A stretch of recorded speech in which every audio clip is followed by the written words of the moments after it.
Σας καλωσορίζουμε στο επενδυτικό newsletter της Εθνικής Τράπεζας.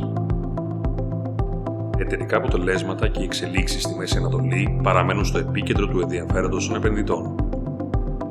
Στην Νορβηγία αυξήθηκαν κατά 25 μονάδες βάσης σε 4,25% από την Κεντρική Τράπεζα τα επιτόκια λόγω νέων πληθωριστικών πιέσεων με την απόφαση μερικώς προεξοφλημένη.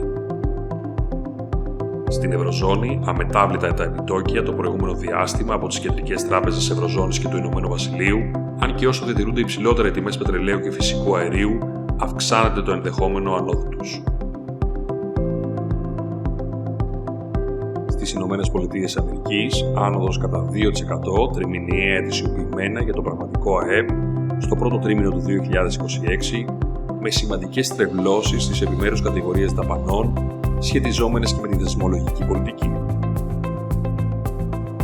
Στη χώρα μας, περαιτέρω επιτάχυνση του πληθωρισμού σε υψηλό 3 ετών τον Απρίλιο, στο 5,4% ετησίως, με νέες ανατιμήσεις στα προϊόντα διήλυσης πετρελαίου και σημαντικές αυξήσεις σε φυσικό αέριο και ηλεκτρισμό.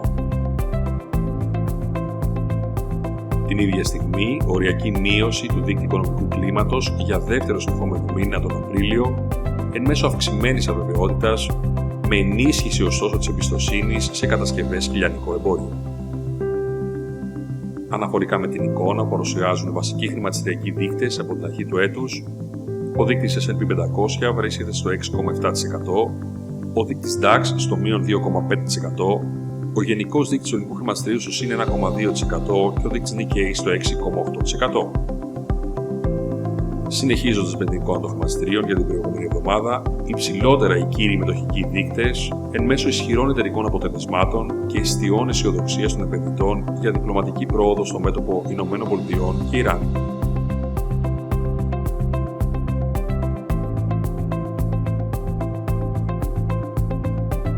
Παράλληλα, νέα ιστορικά υψηλά για το δείκτη S&P 500 με οδηγό τον υποκλάδο ημιαγωγών εν μέσω και ανθεκτικού επενδυτικού ενδιαφέροντος γύρω από την τεχνητή νοημοσύνη.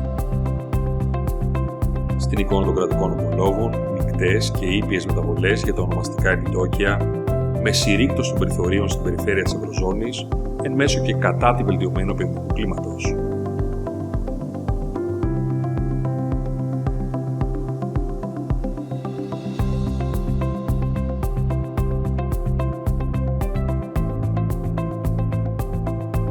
Σχετικά με το συνάλλαγμα, άνοδος περίπου κατά 2% για το yen από σχετικά χαμηλά επίπεδα στις 29 Απριλίου, με αναφορές για υποστηρικτική παρέμβαση της κυβέρνησης Ιαπωνίας. Και κλείνοντας με την εικόνα των εμπορευμάτων, υποχώρηση για τις διεθνείς τιμές αναφοράς βασικών ενεργειακών εμπορευμάτων, εν μέσω αναφορών στον τύπο περί διπλωματικής προόδου στο μέτωπο ΗΠΑ και Ιράν, αν και η μεταβλητότητα συνεχίζεται με περίπου $100 το βάρελ.